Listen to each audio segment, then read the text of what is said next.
thousands of earthquakes were being tracked in Lincoln County last year, thousands of gallons of wastewater were being injected into wells nearby. Here's how it works. Once water is used to help get oil and gas out of a rock, the water is later disposed of and goes into an injection well a mile or more deep.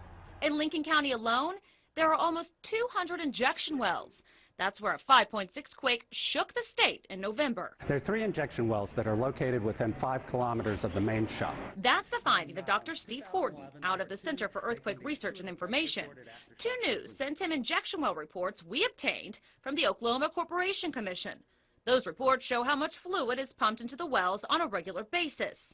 Horton looked at the 2010 data and the seismic activity in the area and found, I think it's possible that the magnitude 5.6 was actually triggered by fluid injection. He recently presented his findings at the Seismological Society of America conference in San Diego, where scientists from across the country share their research, including Austin Holland with the Oklahoma Geological Survey. He's also the state expert on earthquakes. I would certainly say it's possible, and we're looking into it, but at the moment the data is just very inconclusive and really doesn't suggest that. For instance, injection has continued since the earthquakes happened, and the earthquakes have decreased dramatically sort of as we'd expect in a natural process. Horton agrees that it's not conclusive, but does believe more research needs to be done. Meanwhile, Horton's colleague, Dr. Bill Ellsworth with the U.S. Geological Survey, looked at man-made seismic activity across the central U.S.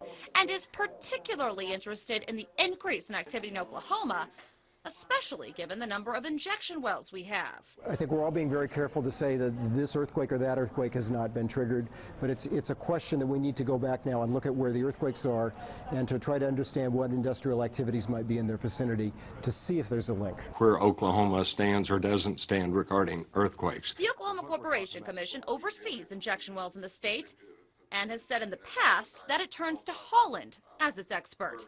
But State Representative Ron Peters wants all findings to be looked at. The Corporation Commission could certainly call hearings and hear from all sides of the issue and then make some decisions based on that. Peters told us he'll encourage the commission to allow other experts to weigh in. And in the end, Ellsworth says we're all after the same thing. This is a challenge for the regulators as to how that they want to move forward.